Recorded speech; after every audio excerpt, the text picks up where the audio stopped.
하나님 말씀 에스더 구약 성경 에스더 3장 3절에서 4절입니다.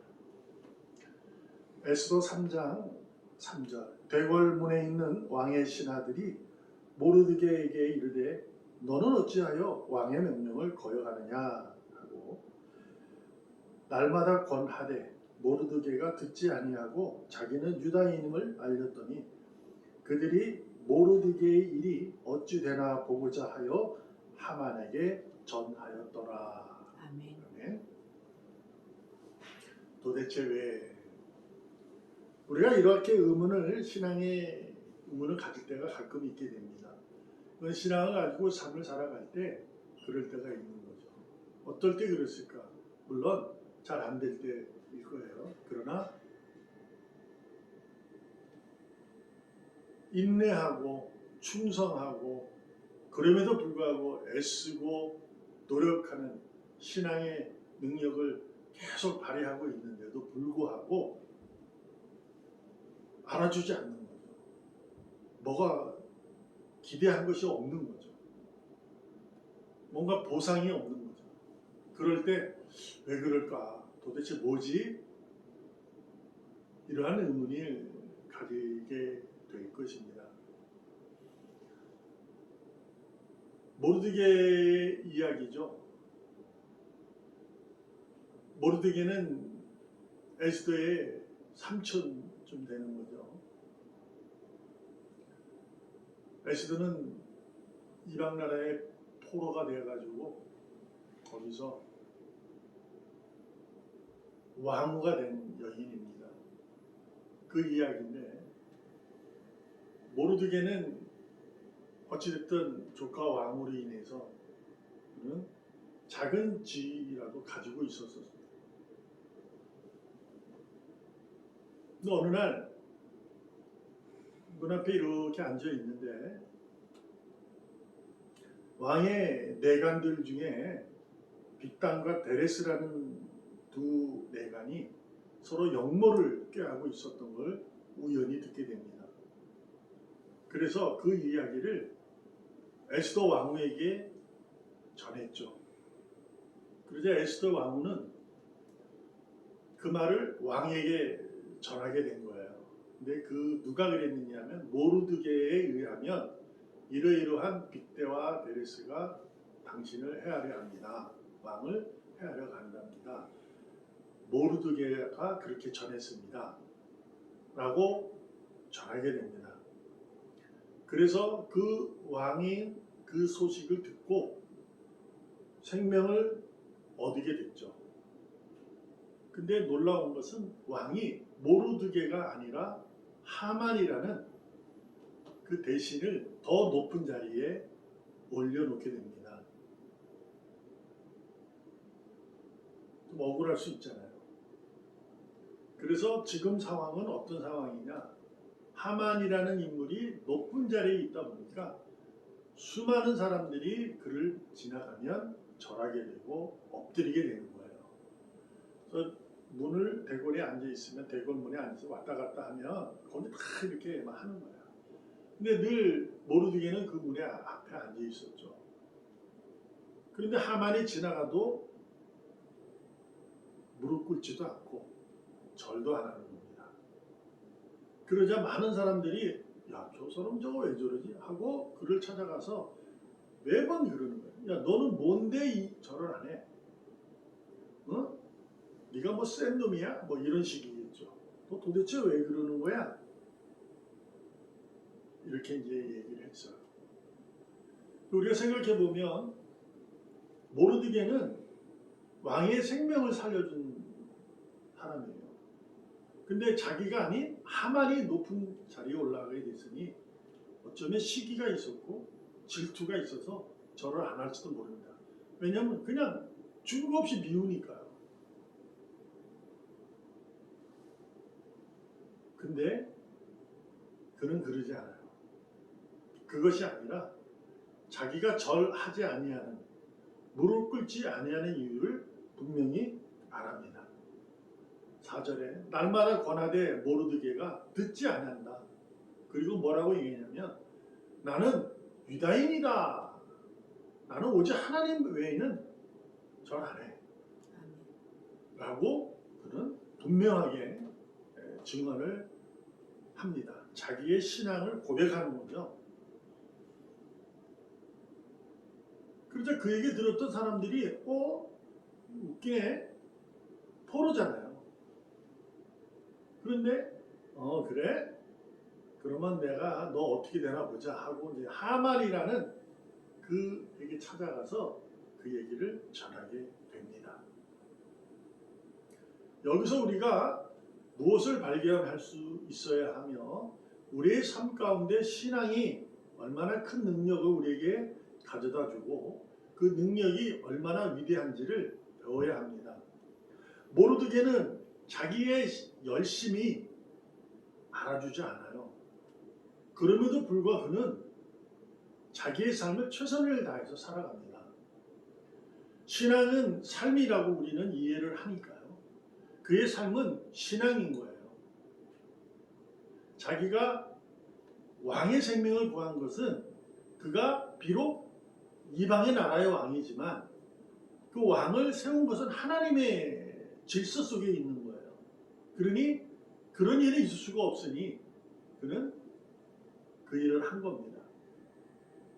우리가 신앙을 가지고 살면서 삶과 따로 분리해서 얘기하면 곤란합니다.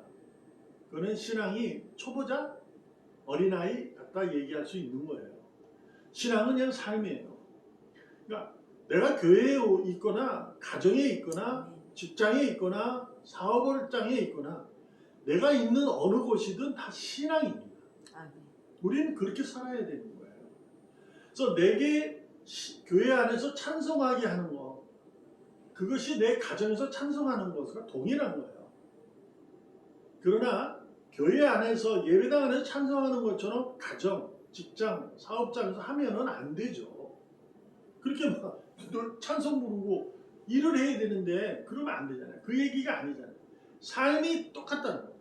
신앙이라니까 삶 속에서도 뭐냐? 하나님의 질서를 두고 정의가 흐를 수 있도록 내가 감당해내는 겁니다. 자기에게 주어진 그 상황은 하나님의 선물이에요. 하나님께서 내게 선물을 주셔서 믿음으로 말미암아 그 선물에 감사하면서 하나님의 나라, 하나님의 영광의 빛을 밝혀내려는 거죠. 찬송 부르고 기도하면서 밝히는 거고, 교회에서는. 가정에서는 자기의 위치에 맞는 일에 감당하고, 직장 사업장에서도 마찬가지예요. 많은 사람들과 만남 속에서도 그런 겁니다. 어떤 거냐? 하나님 앞에 우리가 예배당에서 찬송할 때는 겸손한 이 있잖아요. 그분은 나의 구주 되시니까 그분 앞에 머리를 조아리고 있는 거예요. 거기서 내가 무엇을 합니까? 헌신이라고 합니다. 헌신에는 뭐가 필요해요? 희생이 있어야 합니다. 가정이나 직장 사업들이 다 마찬가지예요. 세상의 질서가 흐르기 위해서는 하나님의 자녀는 손해를 볼 수 있는 상황이 발생할 수 있어요. 물론 무조건 손해봐라가 아니에요. 상식이 있으니까요. 하나님은 상식을 버리지 않아요. 비상식적으로 일하시는 분이 아니니까. 공정과 상식이 있는 거예요. 거기에 맞추어서 우리가 하래. 그런데 공정과 상식이 있음에 있어서 내가 그럼에도 불구하고 저 상대방에 의해서 내가 좀 손해보는 것 같다. 그러면 내가 어떻게 해야 되냐? 싸운다? 아니라 받아들이라는 거예요. 그걸 들으면서 하나님의 영광을 드러내면서 일을 하는 거예요. 그러면 결국 하나님께서 어떻게 한다? 보상한다. 오늘도 본문이 그 내용이거든요. 모르드게는 자기가 왕의 생명을 살려주었는데 나가 아닌 하만이 높은 대신으로 세워서 약이 올라서 절하지 않은 것이 아니라 자신은 유대인이기 때문에 절하지 않은 거예요. 하나님 외에는 절할 수 없으니까. 그는 어떤 일이든 하나님의 신앙을 지켰어요. 우리는 이렇게 남이 알아주지 않는다, 세상이 알아주지 않는다 해서 이 신앙을 그냥 세상의 삶으로 이해하고 세상 속에서 살아가는 방법과 규칙과 그런 원칙대로 살아가려고 막 애쓰고 노력하는 거 그렇게 크게 바람직한 것은 아닙니다.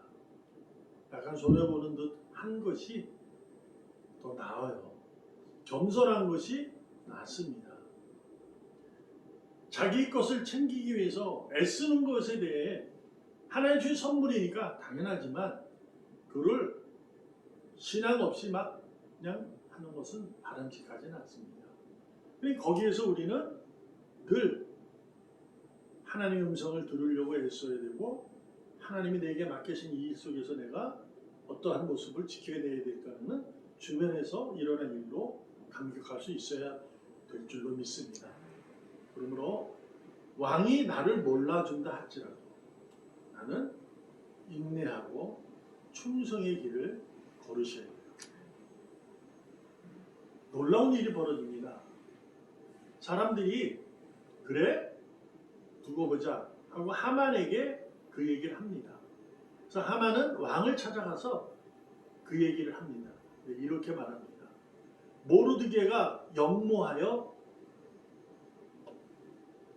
왕을 시해야 합니다. 이렇게 말을 하게 됩니다. 그때가 나온 말이 에스더 왕후의 죽음은 죽으리라 그 얘기거든요. 그 말씀인데 여하튼 또 한 번 그는 자신이 유대인이라는 사실을 이렇게 증언함으로 말미암아 와 하나님이 복 주셨구나. 하나님 크게 쓸 거야.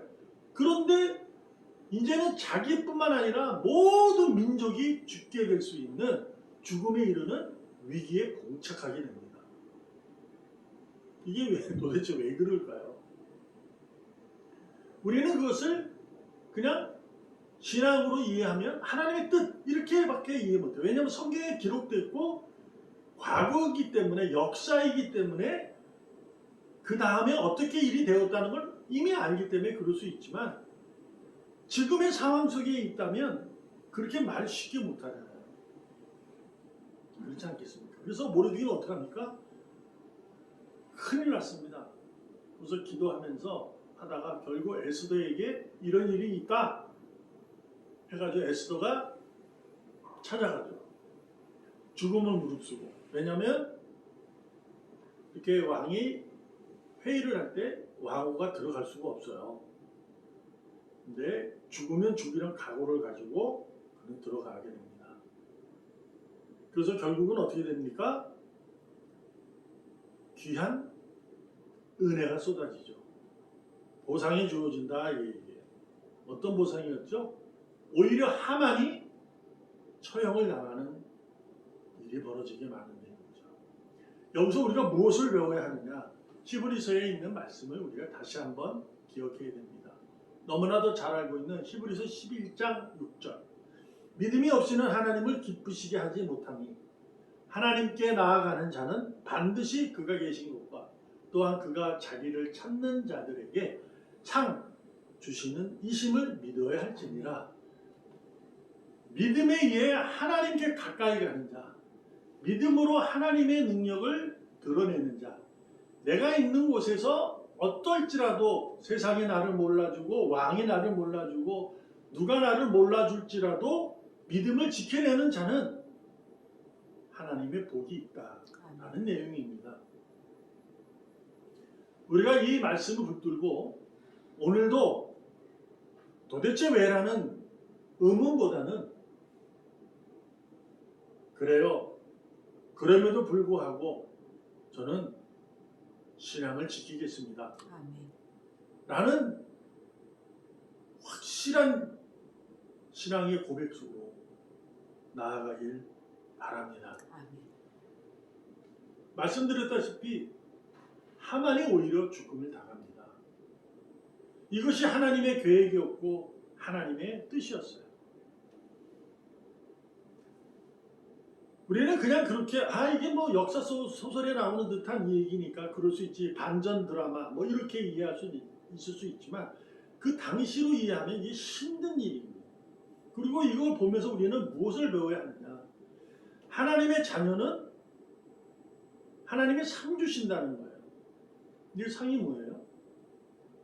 보상이 있는 거죠. 우리는 심판 때 하나님께 쓸 겁니다. 구원을 받았지만 심판 때 서게 돼요. 무슨 보상을 받게 되죠? 생명의 부활을. 그 보상을 확실히 받게 되는 거예요. 지금은 희미한 거울을 본 듯한 소망이지만 그때 되면 확실하게 눈앞에 눈을 보는 얼굴을 맞대는 그러한 보상이 확인이 주어진다는 거죠. 그리고 또 한 이해는 하나님은 자녀는 순간순간마다 하나님께서 일일이 채워가시고 쓸 것을 채우시고 없는 것을 채우시고 가신다는 거예요. 그래서 상이에요.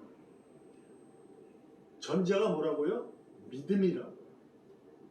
그리스도로 말미암아 우리는 하나님이 내게 상을 주시는 거예요. 잊지 말아야 합니다. 그리스도로 말미암아 상을 받는 거예요. 내가 잘해서 상 받는 게 아니라 그리스도로 말미암아. 그리스도의 주체는 믿음이에요. 그래서 내 믿음은 그리스도예요. 내가 주님을 믿는 그 믿음으로 상 받는 줄 믿습니다. 아멘. 오늘도 도대체 왜 말고 믿음의 의로운 삶을 살려고 애쓰시고 아멘. 지켜내시고 노력하기를 주님의 이름으로 축복합니다. 아멘. 기도하겠습니다. 살아계시는 하나님 아버지 감사합니다. 부족한 인생을, 연약한 인생을 하나님의 믿음의 선물로 말미암아 기쁘고 감사 복된 인생으로 살도록 은혜를 베풀어 주셔서 감사합니다. 아멘. 벌써 2021년도 이제 어느덧 며칠 남지 않았습니다. 아버지. 지금까지 하나님의 손길이 있어서 감사합니다. 도대체 왜? 라는 의문에 부어도 우리가 허겨 있었을지 모르지만 아버지 하나님 그 갈등을 믿음으로 이겨내고 아멘. 믿음으로 씻어내고 믿음으로 나아갈 수 있도록 의롭게 살 수 있도록 오늘도 은혜의 손길을 베풀어 주시옵소서. 그래서 오늘도 당당하게 하나님의 영광과 하나님을 즐거워하는 기쁨의 삶을 감사의 삶을 살게 하여 주시옵소서. 아멘. 찬송합니다. 살아계시는 예수님의 이름으로 감사하며 기도합니다. 아멘. 아멘.